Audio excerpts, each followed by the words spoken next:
आप मेरे दोस्तों आपका और हमारा अपना रिएक्शन यूट्यूब चैनल दोस्तों वीडियो के चैनल को लाइक शेयर जरूर कर दें। तो चलते दोस्तों आज की वीडियो। कल असद भाई ने बात की थी अशोका सम्राट पर, तो आज पूरी की पूरी उस पर वीडियो है, खान सर की वीडियो है, हिस्ट्री की वीडियो है। मुझे क्योंकि पता नहीं था इसलिए मैंने कल इस पर इतनी बात नहीं की। आज पता चलता है कि ये क्या कौन थे, क्योंकि असद ने ये इल्ज़ाम लगाया था कि इसने मुसलमानों मतलब दूसरी कंट्री पर हमले किए, तो ये किया, तो ये कब के हैं पता नहीं, ये भी अब नहीं पता, ये भी नहीं पता यहाँ कब के। चले हिस्ट्री पता चलेगी, देखेंगे पर वीडियो तब भी सारा कुछ पता चलेगा। तरह से टेंशन में रहता था। इसकी पत्नी आके मनाती थी, क्या हो गया जीत गए, भाग ससुरी टेंशन में है। सबको गुस्सा आता है तो किसी को नहीं पहचानता है, भले बाद में मना ले सो। आक्रमण कर दिया। कौन सा आक्रमण? कलिंग आक्रमण। यहाँ के राजा नंदराज कौन थे? नंदराज। कलिंग आक्रमण कर दिया गया और कलिंग आक्रमण इतना भीषण आक्रमण था कि कलिंग का बच्चा बच्चा को काट दिया गया। मतलब बूढ़ा बच्चा किसी को नहीं देखा गया, सबको काट दिया गया कलिंग युद्ध में। अशोक का हृदय कलिंग युद्ध में मरे लाश को देखकर नहीं हुआ था, बल्कि अशोक का हृदय वहां पर महिलाओं की लाश और बच्चों की लाश को देखकर हुआ था। जो महिलाएं घर का काम करती है, जो युद्ध कभी नहीं कर सकती हैं, अगर उसे कोई काट दे, 5 साल 6 साल के बच्चे को अगर काट दिया जाए तो किसी भी व्यक्ति का हृदय पर पिघल जाता है। लोग दुश्मन के दुश्मनी जो होती है ना, तो दुश्मन के भी बच्चे को आदमी थोड़ा सा कहता है तो बच्चा है। यहाँ पर इतना नरसंहार हुआ, इतना काट दिया गया कि अशोक का हृदय पूरी तरह से परिवर्तन। युद्ध के मैदान में ही अपना तलवार छोड़ दिया था पूरी तरह से, एकदम क्या न लड़ने वाले हैं, क्या मिला हमको, हमारी सीमाएं थोड़ी और आगे बढ़ गई, लेकिन हम तो क्या हो गए, पूरी तरह से मानवता के नाम पर हम कलंक हो गए। कलिंग युद्ध ने अशोक का हृदय परिवर्तित कर दिया। पूरी तरह से टेंशन में रहता था। इसकी पत्नी आके मनाती थी, क्या हो गया जीत गए, भाग ससुरी टेंशन में है।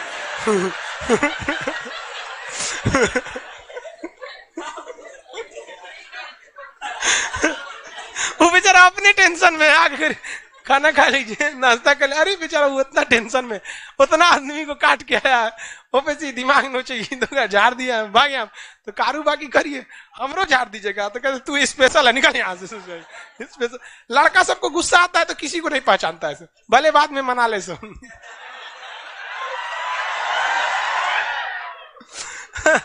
तो इसने क्या किया, पूरी तरह से ये क्या लिखे हैं जी, 261 एक छूट गया क्या, इधर लिख देंगे चलेगा।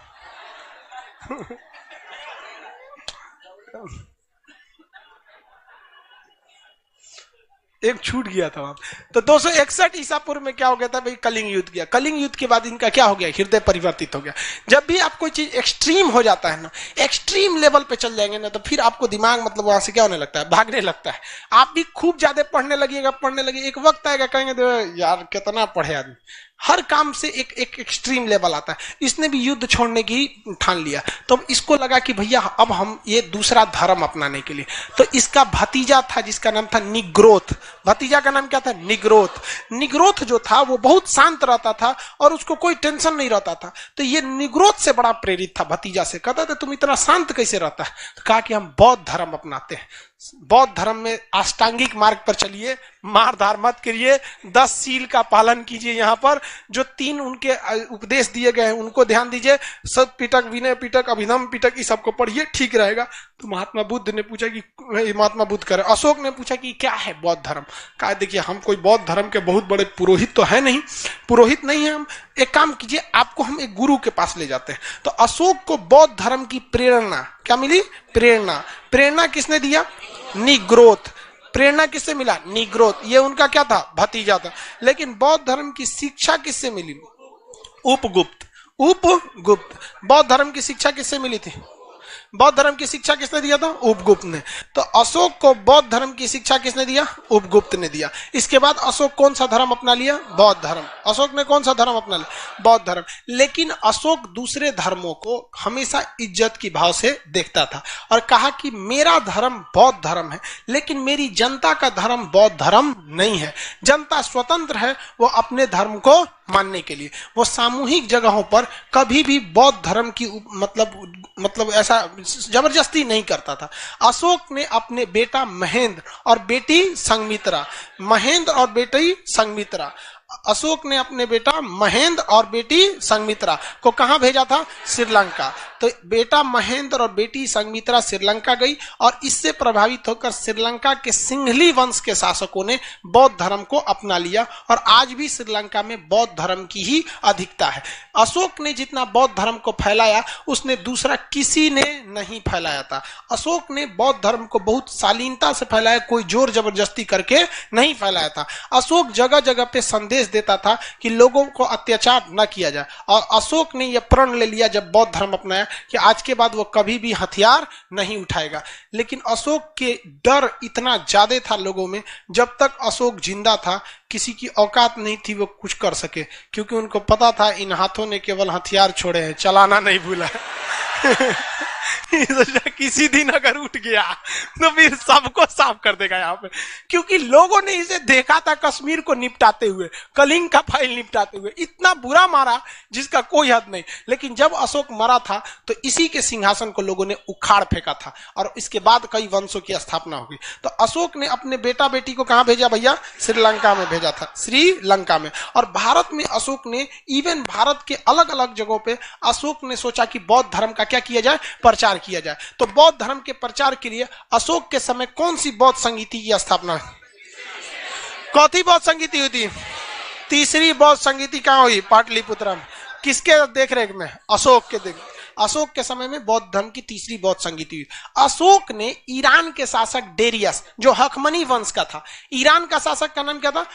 डेरियस, हखमनी वंश का शासक, उससे एक सीख लिया था अभिलेख लिखवाने का। तो अशोक ने क्या करना चालू किया? अभिलेख लिखवाना चालू किया। अभिलेख क्या होता है? पत्थर पर लिखा जाता है अभिलेख। अब ये पत्थर पर अभिलेख लिखने की परंपरा भारत में किसने चालू की थी? अशोक ने।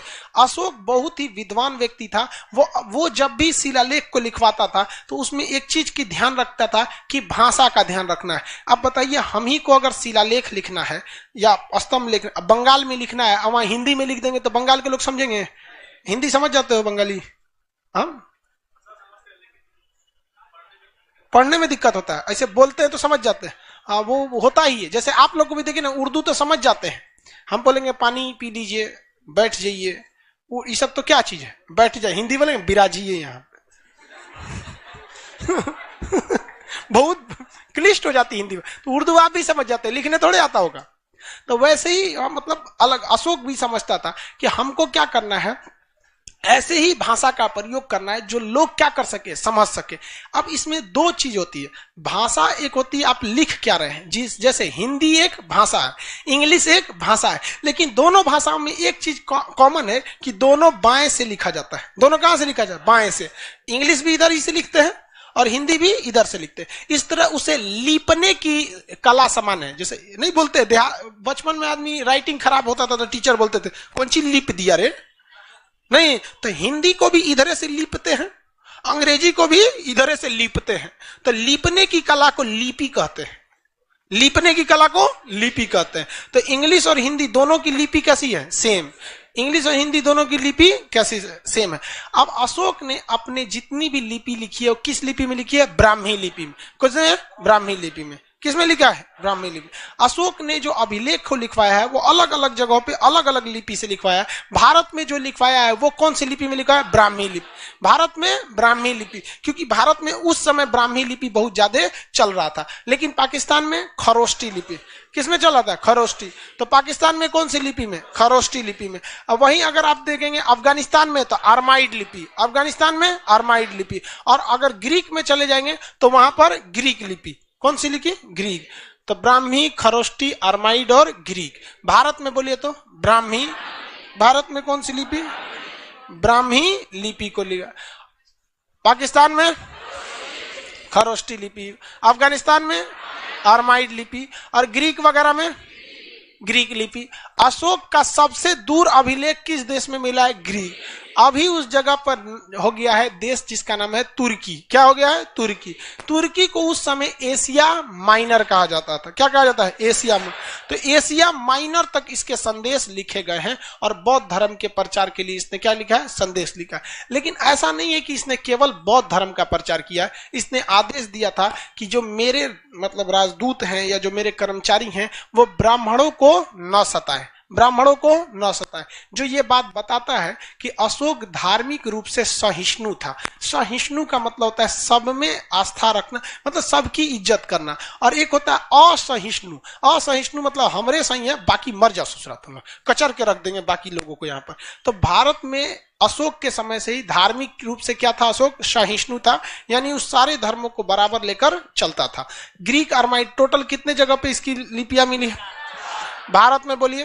ब्राह्मी लिपि भारत में, पाकिस्तान, अफगानिस्तान, ग्रीक में ग्रीक लिपि। एशिया माइनर अभी हो गया है, तुर्की का अभी क्या उस समय का नाम क्या था, एशिया माइनर।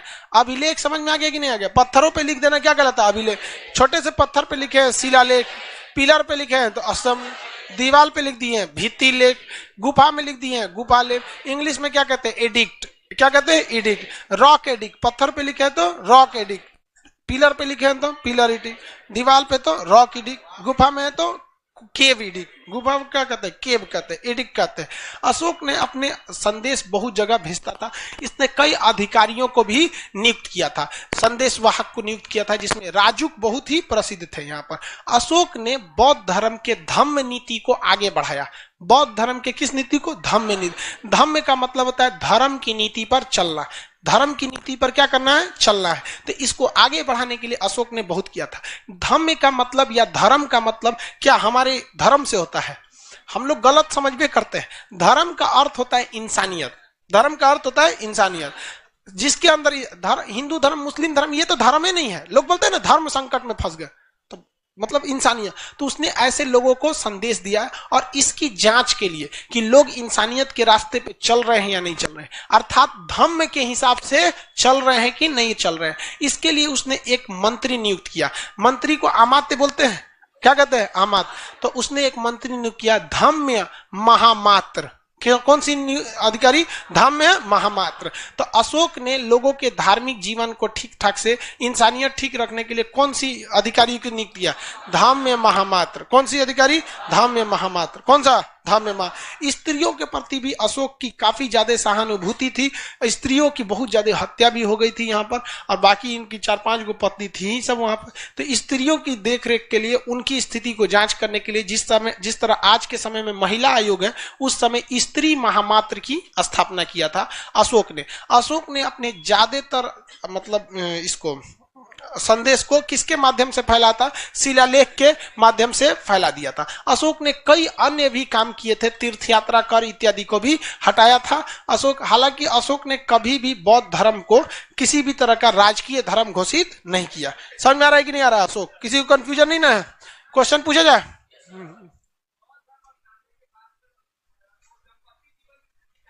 हाँ हाँ हाँ, ठीक ठाक, फैमिली के साथ रहते थे। बौद्ध धर्म के बाद भी वो लोग फैमिली के साथ रहता था। पहले के जमाने में महावीर स्वामी और महात्मा बुद्ध ना, ये लोग घर छोड़ के भाग गया, बाकी लोग घर नहीं छोड़े थे लोग यहाँ पे। अशोक का जन्म कब हुआ था? अशोक का जन्म, अशोक का राज्याभिषेक कब हुआ? राज्याभिषेक के चौथे वर्ष कलिंग युद्ध। कलिंग युद्ध के समय राजा कौन था? नंदराज। कलिंग युद्ध की जानकारी अशोक ने किसी शिलालेख में दिया है?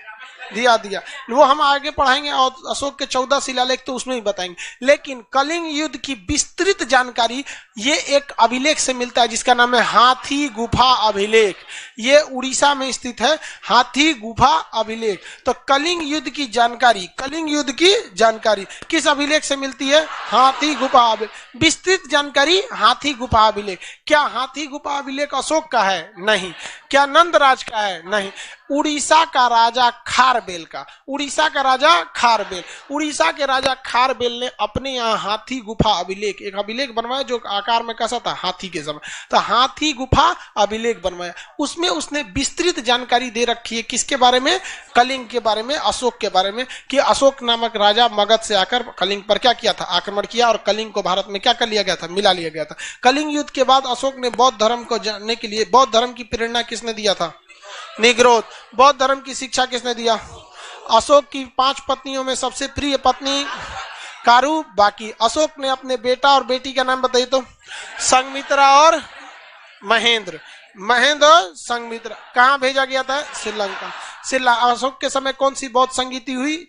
तीसरी बौद्ध संगीति। अशोक का बौद्ध धर्म राजकीय धर्म था, इसका निजी धर्म था। क्या इसने दूसरे धर्मों के प्रति सहिष्णु था या असहिष्णु था? सहिष्णु था। अशोक को इस अभिलेख लिखने की प्रेरणा किसने दिया? किसने?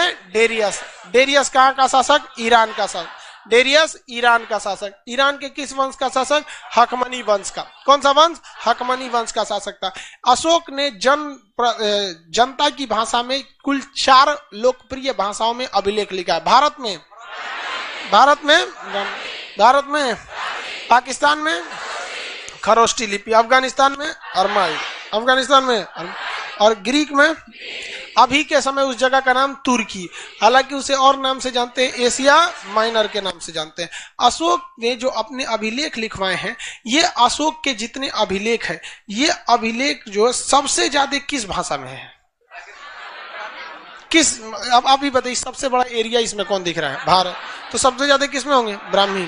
किसमें? ब्राह्मी लिपि में होंगे यहाँ पर, अशोक वगैरह के काल में। आगे बढ़ जाते हैं। किसी को अशोक में दिक्कत नहीं है? कोई प्रॉब्लम नहीं ना? देखिए मटेरियल में कुछ गलती उलती है? हाँ देखिए, कुछ सुधार उधार भी करना है इसमें। अशोक ने क्रूरता पूर्वक कहां के विद्रोह को दबाया था? कलिंग के। कहां के विद्रोह को? कश्मीर के विद्रोह को न दबाया था, कलिंग बोलता है। अब इसके बाद बच गया अशोक का मतलब शिलालेख, सैन्य व्यवस्था, अर्थव्यवस्था इत्यादि के बारे में देखते हैं। चलिए पकड़िए, अभी अशोक का मेनली अभिलेख वाला हिस्सा देखते हैं। देखो भाई, अशोक के जो अभिलेख थे, कलिंग कश्मीर को दबाया गया था जो विद्रोह बहुत क्रूरतापूर्वक था, और उसकी जानकारी किस पुस्तक से मिलती है? राजतरंगिणी से। अब अशोक के अभिलेखों के बारे में हम लोग समझते हैं। अभिलेख अशोक ने कई टाइप के लिखवाए। एक कुछ बड़े अभिलेख हैं, कुछ छोटे अभिलेख हैं। कुछ अभिलेख ऐसे हैं जो पिलर पे लिखे गए हैं, जिसे हम लोग स्तंभ लेख कहते हैं। तो अशोक के अभिलेख कई कैटेगरी में बटे हैं और कई भाषाओं में बटे हैं। अभिलेख में अशोक की सबसे बड़ी समस्या ये थी कि अशोक वगैरह की जानकारी, खोदाई वगैरह तो यहां हुई बाद में खोदाई हुआ, और पत्थर पे कुछ कुछ लिखा हुआ संदेश मिला। तो इसको लिखने की सफलता जो मिली थी, जेम्स प्रिंसेप को मिली। अशोक के अभिलेख लिखने की सफलता किसे मिली? जेम्स प्रिंसेप को। अशोक के अभिलेख लिखने की सफलता जेम्स प्रिंसेप को। लेकिन जेम्स प्रिंसेप को एक बात बहुत बड़ी समस्या आ गई, क्योंकि वहां कहीं भी अभिलेख पर अशोक नहीं लिखा था। दिक्कत, संदेश लिख दिया था, मैं मगध का राजा। अरे सोच रहे मगध का राजा, तो मगध में तो 75 को राजा होके गए सब। क्या पता कि अजात शत्रु का है, कि बिंबिसार का है, कि अशोक का है। नहीं ना कह सकते कि धनानंद का है, किसी का भी हो सकता है। वहां पे लिखा मैं मगध सम्राट। तो भैया मगध का सम्राट तो बहुत से लोग थे। प्रियदर्शी, मगध साम्राज्य में कोई प्रियदर्शी था ही नहीं। और लिखता है मैं मगध साम्राज्य प्रियदर्शी। तो सब पढ़ने की, तो अभिलेख प्रिंसेप लिखेगा कैसे? लिखने की बोल दिए हैं। अरे वही बात है, लिखेगा थोड़ी ना। अशोक ने तो अभिलेख लिख दिया। लिखने की प्रेरणा किससे लिया था? डेरियस। उस लिखे हुए अभिलेख को कोई पढ़ ही नहीं पा रहा था। उसे पढ़ने की सफलता पहले किसे मिली? James Prinsep. उसी ने पढ़ा, और पढ़ने के बाद सबसे बड़ी समस्या क्या आ गई? उसमें क्या लिखा हुआ था? मगध सम्राट। हर जगह क्या लिखा था? मगध सम्राट। और बाकी कई जगह लिखा था मैं मगध का राजा प्रियदर्शी। लेकिन दिक्कत जानते क्या हो गया? हर जगह सुबूत उबूत मिलाया जाता है ना, कहीं कहीं से लिंक हो जाता है। बस एक जगह लिख दिया, राजस्थान में। राजस्थान में एक अभिलेख लिखा, वहां लिखा मैं मगध सम्राट अशोक प्रियदर्शी। तब कहते ओए ससुरा, जहां जहां प्रियदर्शी लिखल है ये है। कौन है? यही है। तो कहीं कहीं के अभिलेख में, टोटल अभिलेख में क्या अशोक के नाम लिखे गए? 3 नाम प्रसिद्ध है, एक प्रियदर्शी, एक मगध सम्राट। एक ही जगह क्या लिखा गया है? अब अशोक लिखा गया। अब इसके कई अभिलेख है, कुछ छोटे अभिलेख है, कुछ बड़े अभिलेख है, कुछ क्या है स्तंभ लेख है सब। तो इस सारे अभिलेखों को हम लोग अब इसको अलग से एक ही टाइप में पढ़ेंगे लोग। आज थोड़ा सा टॉपिक क्या हो जाएगा? चेंज टाइप का हो जाएगा। अभी तक तो राजा वगैरह देख रहे थे लोग, यहाँ पे बिंबिसार वगैरह देख लिए कि नहीं? इसमें किसी को दिक्कत नहीं है? एक बार इसको देखते हैं, फिर अभिलेख के बारे में। बिंदुसार किस धर्म को मानता था? क्या अशोक आया तो आजीवक संप्रदाय के साथ कोई भेदभाव किया? हम कैसे मान ले कि भेदभाव नहीं किया? हम कैसे मान ले? हाँ, अशोक आजीवक संप्रदाय की भी इज्जत करता था, क्योंकि ये गया में स्थित बराबर नाम के जगह पर कुछ पहाड़ स्थित है। जगह का नाम क्या है? बराबर। हालांकि वो बराबर है ही नहीं है, बराबर जगह पे क्या है? पहाड़ है। उन पहाड़ों पर गुफा बनवाया था। उस गुफा के कितने संख्या थे? 4। और किसे दे रखा था? आजीवक संप्रदाय। 4 गुफाओं के नाम क्या थे? एक का नाम था सुदामा, गुफा का नाम सुदामा, कर्ण, चोपड़ा, विश्व झोपड़ी। सुदामा, कर्ण, चोपड़ा, विश्व झोपड़ी। सुदामा, कर्ण, चोपड़ा, विश्व झोपड़ी। सुदामा, कर्ण, चोपड़ा, विश्व झोपड़ी। सुदामा, कर्ण, चोपड़ा, विश्व झोपड़ी। ये 4 गुफाएं इसने किसे दे रखा था? आजीवक। इससे यह स्पष्ट होता है कि अशोक आजीवक संप्रदाय के प्रति भी श्रद्धा रखता था। ब्राह्मणों को न सताने का आदेश दिया, इसका मतलब यह हिंदू धर्म में भी श्रद्धा रखता था। खुद कौन से धर्म को अपनाता था? बौद्ध धर्म को। इसके दरबार में जैन धर्म के लोगों को भी बहुत इज्जत सत्कार दिया गया था। महिलाओं की स्थिति सुधारने के लिए महिला महामात्र नामक अधिकारी की नियुक्ति किया था। लोगों की शिकायत इत्यादि को सुनने के लिए भी अधिकारी वगैरह की नियुक्ति किया। इसका मतलब अशोक ने कोशिश किया कि समाज के छोटे से बड़े लोगों को क्या किया जा सके? बराबर का दर्जा दिया जा सके। और अपने संदेश को फैलाने के लिए अशोक ने कई जगहों पर क्या रखा था? शिलालेख। और ये इसकी इंसानियत थी कि मगध का इतना प्रतापी योग्य शासक होने के बावजूद वो अपना नाम अशोक नहीं लिखवाता था। और यहाँ लोग एगो विधायक जी नाली बनवाते हैं तो नाली से पहले खुदवा के लिख जाते हैं स्वर्गीय फताना, स्वर्गीय नहीं जी, माननीय, गलती हो गया, माननीय मतलब फलाना आदमी है, स्वर्गीय नहीं, माननीय लिखवा दे। जबकि वो केवल क्या लिखवाता था? मगध सम्राट। जबकि ऐसा भी तो हो सकता है, मुखिया जी अगर नाली बनवाए या सड़क बनवाए तो लिख सकते हैं ना, माननीय मुखिया के कर कमलों से मतलब प्रारंभ किया गया। तो माननीय मुखिया अगवा नाम जरूर लिखवाता है। वो अशोक इतना महान होने के बाद भी जल्दी नाम नहीं लिखाया था, इसीलिए समस्या हो गई थी उसे पढ़ने में कामयाबी सबसे पहले किसे मिले? James Prince.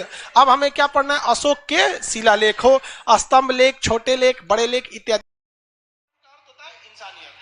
जिसके अंदर हिंदू धर्म, मुस्लिम धर्म, ये तो धर्म ही नहीं है। लोग बोलते हैं ना। तो जी दोस्तों, वीडियो होगी खत्म। ये थी पूरी की पूरी तकरीबन हिस्ट्री लोग खान साहब ने बताई अशोका की।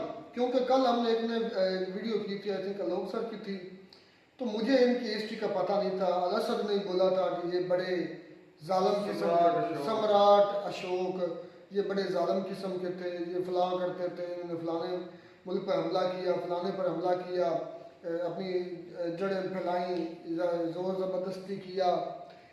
लेकिन इस वीडियो के अंदर कोई भी एक ऐसा सबूत नहीं मिला उनकी हिस्ट्री का कि जहाँ खान साहब ने कहा हो कि वो इतने जालिम थे।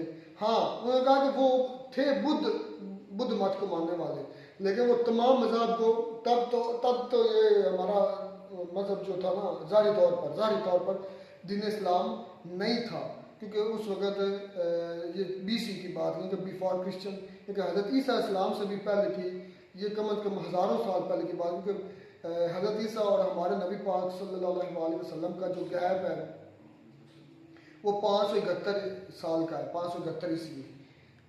हाँ, 571 ईस्वी थी जब नबी पाक सल्लल्लाहु अलैहि वसल्लम पैदा हुए। तो मतलब कि हज़रत ईसा इस्लाम से भी कई साल, 100 साल पहले। अच्छा, तो ये जो डेट बता रहे हैं, ये फिर किस हिसाब से बता रहे हैं कि ये इतने साल पहले थे? बिफोर क्रिश्चियन होता है, क्रिश्चियन मूसा इस्लाम भी थे ना इससे पहले। वही बता रहा ना कि आप कह रहे, अच्छा मूसा इस्लाम के साथ उस नहीं, मैं एक मिसाल दे रहा हूँ कि हज़रत ईसा इस्लाम से भी तो पहले मूसा इस्लाम आया है, उससे पहले भी अंबिया कराम आते यार। हैं। जो अंग्रेजी तारीख है वो हज़रत ईसा इस्लाम से मरकूब है, हाँ, और जो इस्लामी तारीख है वो आका इस्लाम से है। बिल्कुल ऐसे ही है। और ये बता रहे हैं बिफोर क्रिश्चियन पहले लिखते हैं, जितने भी जो हज़रत ईसा इस्लाम से पहले ना, उसको मतलब नबी अपना हज़रत ईसा इस्लाम के बाद जो है वो AD लिखते हैं, AD। और हज़रत ईसा इस्लाम की पैदाइश से ये पहले वो बिफोर क्रिश्चियन BC लिखते हैं। और नबी पाक सल्लल्लाहु अलैहि वसल्लम के जो नबूवत है, ऐलान नबूवत के बाद उसको, या हिजरत के बाद उसको हिजरी लिखते हैं। ये 3-4 बड़े कैलेंडर है। या उसके बाद एक देसी कैलेंडर है, वो एक लोग बिकर्मी कैलेंडर भी है जिसे हम देसी कैलेंडर मानते हैं, जिसमें ये सामान, ये सिखों का जो बकरमी का कैलेंडर जो हम पंजाबी भी इस्तेमाल करते हैं, जिसमें ये सारे सामान है, अपना जेठ हाड़, ये सारे महीने जो है ये सारे पंजाबी के सिख के बनाए हुए बकरमी कैलेंडर से करते हैं। एक कैलेंडर हजरत ईसा इस्लाम से शुरू होता है, वो ईसवी कैलेंडर है। एक हजरत ईसा इस्लाम से पहले उसको बिफोर क्रिश्चियन बोलते हैं, बिफोर अच्छा, क्रिश्चियन। मुझे लगा था कि आपने वीडियो देखी है, मुझे लगता है वीडियो में सोए हुए थे। नहीं, मैंने देखी वीडियो। उन्होंने कहा कि जब से वो बुद्धिज्म में गए तब से उन्होंने हथियार छोड़ दिए। उन्होंने जो हिंदुइज्म के लोग थे उनको भी इज्जत दी, अपने बुद्धिज्म का ऐलान करवाया। जो है ना क्या ब्राह्मण, उनके खिलाफ कोई भेदभाव ना किया जाए, उनके खिलाफ कोई भी किसी किस्म की मतलब कि गैर कानूनी गैर इंसाफी बात ना की जाए। बल्कि वो तो खान सर ये क्या बता रहे थे कि उन्होंने अपने 4 मुख्तलिफ ज़बानों में अपना सारा कुछ लिखवाया मुख्तलिफ तरीक़ों से। फिर जो भी काम करवाते प्रोजेक्ट बनवाते हैं, अगर इधर को खाली बना ले तो उधर उसका नाम लिखा होता है। तो वो जो भी प्रोजेक्ट बनाते थे इतने मतलब डाउन टू अर्थ आदमी थे, इतने आजिज़ से थे कि वो अपने प्रोजेक्ट पर अपना नाम भी लिखना नहीं गवारा करता था कि मेरे पता भी ना चले कि ये किसने बनवाया है। अच्छा, आपकी बात कंप्लीट हो गई। ये बातें तब की हैं जब उसने हथियार डाल दिए, उसने लड़ना छोड़ दिया, ये उसकी बाद की बातें हैं। मैंने जो बात की थी उस वीडियो में खुद खान साहब ने कहा है कि इसने कलिंग में वो खून की नदी बहाई थी कि ना बच्चे छोड़े। कलिंग यार ऐसा- मेरी बात सुनो, तुम सोए हुए थे वीडियो में। उसने खुद कहा है कि कलिंग के बच्चों से लेकर औरतें और बुजुर्ग से लेकर जवान हर चीज को काट कर रख दिया इसने। नहीं, वो इसकी बात नहीं कर रहे। उन्होंने कहा कि तमाम के साथ बराबर का सलूक किया। आप सोए हुए थे, काटने का लफ्ज़ कहाँ आया? दोबारा वीडियो देखो, दोबारा देख कर बताओ मुझे कि क्या ये अल्फाज बोले गए हैं कि जो मैं बोल रहा हूँ वो बोले गए हैं। और मेरे भाई उसने जहाँ पर भी खतूत लिखे हैं ना, जिधर भी उसका मतलब कि ये कासिद गए हैं ये जिन लोगों, ये उसने अपनी राजधानी के अंदर किया है जो कुछ भी किया है। समझ में आई मेरी बात? अच्छा, सब कुछ ये कर चुका था। इसने 2 भाई अपने हाथों से मारे हुए हैं। तारीख का बिल्कुल ये तो नहीं आया। उस तरफ वो गया ही नहीं ना। उसने सिर्फ ऊपर ऊपर की बात की, जो उसके हथियार डालने के बाद की बात थी वो उसने की, जो पहले थी वो उसने नहीं की मेरे भाई। नहीं, एक बात तो सच है, खान साहब ने ये चीज़ मानी है कि उसका डर इतना था। अब सोचने वाली बात है कि डर क्यों था। मतलब जब वो बुद्धिज्म के साथ मुस्लिक हुआ, जैन्स के साथ भी उनका सलूक रहा अच्छा, हिंदुइज्म के लोगों के साथ भी उसका सलूक अच्छा। तो बात सोचने की ये खान साहब ने ये ज़रूर बोला कि जब उसने बुद्धिज्म को ज्वाइन किया या अपनाया है, वो बाद की तो कहानी उसने वो बताई है। मतलब कि ना हथियार डाल चुका था वो हाथ, मतलब लोग उससे फिर भी इतना डरते थे कि उसकी किसी की जरूरत नहीं होती थी कोई गलत काम करने की। तो सोचने वाली बात है कि अगर जब उसने हथियार डाल दिए तो लोगों का ये डर क्यों था? पहले डर क्यों था, ये सोचने वाली बात है। मैं बताता हूँ ना, ये जो सल्तनत सम्राट थी ना, ये सम्राट आते हैं नस्ल नस्ल आते रहे हैं, इनमें ये सबसे ज़रा जालिम गुजरा। जब तक ये इसने हथियार रखे हैं मेरे भाई, ये सबसे जालिम गुजरा। इसने 2 भाई अपने मारे थे। 2 भाइयों को मारने के बाद इसने तक जैसे मुसलमानों की वो सल्तनतें आप देखते आए ना, छीनी गई हैं एक दूसरे के साथ, ये ऐसे ही आ रहा है मेरे भाई। जब ये और इसके एक बारे में एक और बात है, ये 4 भाई थे, 4 में से जो 3 थे मेरे भाई वो एक औरत से थे, और ये जो था ये दूसरी से था। मतलब कि इनका सौतेला भाई था, सगा नहीं था। तो उसके बाद जब ये सम्राट बना अपने वालिद के जाने के बाद, मतलब जो उसका वालिद था उसके मरने के बाद ये सम्राट बना, तो सबसे पहले इसने ये वो दोनों भाई मरवाए थे जो अलग-अलग अपनी अपने सूबों में भाई गवर्नर थे। उसके बाद इसने अपनी पूरी सल्तनत में होल्ड बनाया, और जो इसका भाई बचा था उसको इसने कैद खाने में डलवाया। लेकिन जब तक ये जिंदा रहा वो, हालांकि इसने जब हथियार डाल दिया उसके बाद भी इसने उसे सल्तनत नहीं दी, इसने उसके बाद भी उसे सल्तनत नहीं दी। वो इसके मरने के बाद आया, जो इसने कहा ना कि फिर इसी के लोगों ने उसकी सल्तनत को उखेड़ कर रख दिया। तो वो मेरा भाई उसका भाई था जिसने जो कैद खाने से निकला इसके मरने के बाद, और इसके बेटे के साथ भी मेरे भाई फिर यही अमल किया गया। ये जैसा करोगे वैसा भरोगे, दुनिया का निज़ाम है और ये चलता आया, आज तक चलता आ रहा है मेरे भाई। लेकिन मुझे इस वीडियो में कोई ऐसी बात नजर नहीं आई। यार ये वो बातें थी जो उसके हथियार डालने के बाद की थी, पहले की जो कहानियां हैं वो नहीं बताई जाएंगी। उसने तो बांग्लादेश, मेरी बात सुन, श्रीलंका, बर्मा, आपने ईरान, भाई बहन को भेजा था उधर, बेटों को साथ, ये सारी उसकी सल्तनत के हिस्से बेटी हैं। और बेटे को भेजा था श्रीलंका के अंदर। बुद्धिज्म को कहता आज भी अगर कोई आए तो वो इस अशोका की वजह से, क्योंकि उसने अपने औलाद को उधर भेजा था। अशोक सम्राट के हथियार डालने से पहले मेरे भाई कलिंग की बात मैंने की थी। कलिंग मेरे भाई मतलब कि ना बहुत अहम शहर माना जाता था और सम्राट सल्तनत में आज तक किसी ने उस कलिंग शहर पर हमला नहीं किया था। किसी सम्राट की सल्तनत में उस पर हमला नहीं किया था। इतना था कि ज़ाहिर तौर पर उस वक्त इस्लाम नहीं था, मुसलमान नहीं थे, तो ये बिफोर मैंने ये बात इसलिए की थी मेरे भाई कि आप लोगों ने भी जुल्म किया हुआ है। ये नहीं है कि आपके जो सारे बादशाह हैं वो अच्छे गुजरे हैं, जो अखंड भारत की आप तस्वीर बनाते हैं वो इन्हीं लोगों की। हाँ, ये अशोक की वजह से मैं कमेंट्स भी पढ़ रहा था कि किसी भाई बड़ी डिटेल कमेंट लिखा था, जो अखंड भारत था ना, जिसमें आज मैंने कल ही बात कर दी। ईरान, इराक कह रहा हूँ, अफगानिस्तान, पाकिस्तान, बांग्लादेश, भूटान, नेपाल, ये सारे ये अशोका सल्तनत के अंदर ही थे। जो बताया भी है खान साहब ने भी, तुर्की तक, जिसे वो क्या नाम ले रहे थे, न्यू पता नाम को अजीब ले रहे थे, लेकिन खैर इतना है कि ये अखंड भारत जो जिक्र आता है ना, वो इसी अशोका से मुंसलिक है, ये सम्राट अशोक से मुंसलिक है। इसी के दौर के अंदर ये सारे बुद्धिज्म, ज्यूइज्म। हालांकि अशोक सम्राट शुरू से जब ये बच्चा था मेरे भाई तब से ये दिलेर था और इसके वालिद से समझाया करते थे। वो भी अपने दौर के मतलब के बादशाह और जाबर बादशाहों में से गुजरे थे, फिर उसने भी अपने हथियार डाल दिए और ये इसी तरह मतलब वो बुद्धिज्म नहीं, वो कुछ और मानते थे कि लड़ाई झगड़ा जो है ना वो इंसानियत की कत्ल करना वो ठीक नहीं है, तो वो इसको भी समझाते थे। तो ये कहता था कि जो इंसान बहादुर है, जिसके हाथ में हथियार है मेरे भाई, और इनका मानना था अशोक का कि इनके जो वालिद हैं मतलब इनके जो बुजुर्गों की वो तलवार आ रही है ना, जिसके पास है वो सल्तनत उसी की होनी चाहिए। और उसी के लिए इसने 2 भाइयों को मारा था मेरे भाई, क्योंकि ये सबसे बड़े बेटे इसके पास, जो इसका भाई था ना सबसे बड़ा भाई, उसके पास वो तलवार थी, तो इसने वो तलवार लेने के लिए अपना भाई मरवा दिया सका, बल्कि अपने हाथों से कत्ल किया। पर ये तो कहीं बात नहीं आई, पता आपको पता है। चलिए मजीद इस पर फिर बात करेंगे डिटेल। मुझे लगा कि इसमें कंप्लीट हिस्ट्री होगी आई थिंक, लेकिन इसमें जो खान साहब ने जब उन्होंने हथियार उसने छोड़े हैं, और इसने बात की अपने उसके बेटे और बीवी की, बेटी की मेरे आई थिंक बात की, तो कलिंग में जहाँ पर इतनी कत्ल वगारत हुई थी, तो वो लड़की जिसे ये अशोक सर प्यार करते थे या मतलब वो प्रेम वगैरह करते थे, ये औलाद भी मेरे भाई उन्हीं की है, किसी और बीवी की नहीं है। चलिए जी, खैर मिलते रहे वीडियो में। God bless you.